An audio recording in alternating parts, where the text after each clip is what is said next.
À la suite de nos échanges, une première expédition de marchandises doit arriver dans les quelques semaines à Bamako. Il s'agit de 60 000 tonnes de produits pétroliers, de 35 000 tonnes d'engrais, d'urée et de 25 000 tonnes de blé. Cette première expédition doit permettre de tracer, de voir toutes les autres difficultés liées aux opérations du commerce entre le Mali et la Russie, tout en sachant que nous comptons faire ces expéditions à partir du port du Conakry, pour lequel nous devons essayer et vérifier si toutes les conditions sont effectivement réunies pour des envois de quantités beaucoup plus importantes. Et nous pensons que les premières commandes doivent atteindre un montant maximum de 100 millions de dollars. À la suite de cela, maintenant, tout le reste va se dérouler, tout en sachant que le Mali a des besoins beaucoup plus importants et qu'on a un certain délai par rapport à la fourniture des intrants agricoles.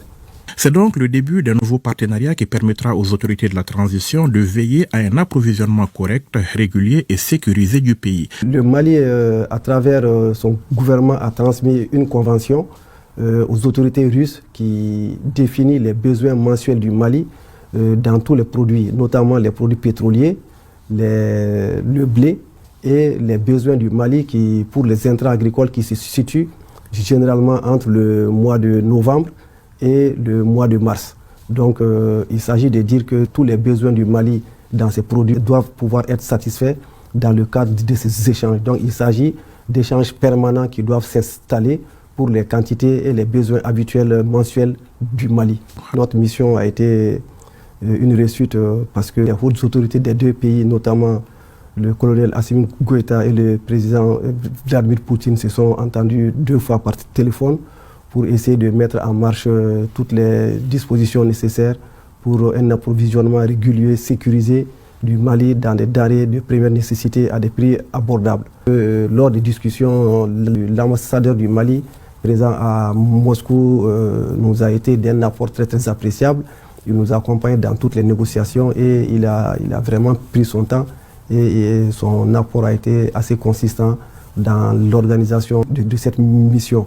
Je voulais également le remercier et remercier toute la partie russe pour notre accueil, parce que vraiment il faut reconnaître que les autorités russes nous ont facilité beaucoup de choses. Donc c'est le lieu de remercier au nom de toutes les autorités du Mali, le président de la Fédération de Russie, tout le gouvernement et tous ceux qui, de près ou de loin, ont contribué vraiment à la réussite de cette mission.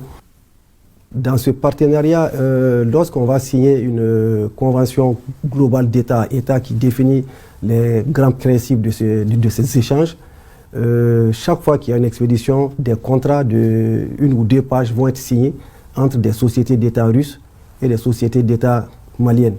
À partir de là, ils vont recevoir les marchandises au port. À partir du port, ils auront déjà signé des contrats avec les opérateurs privés maliens, pour les pétroliers avec l'Office malien des produits pétroliers, pour les fournisseurs d'intrants avec la CMDT. Donc les opérateurs auront tout simplement à faire ce qu'ils ont l'habitude de faire, c'est d'aller chercher les produits au niveau des ports et de continuer la distribution dans le pays. Pour les produits pétroliers, ce serait à travers les stations-service et autres. Et pour les fournisseurs d'intrants, il s'agira de les amener dans les villages en respectant les conditions des marchés qu'ils auront signés, notamment avec la CMDT ou le ministère du Développement rural.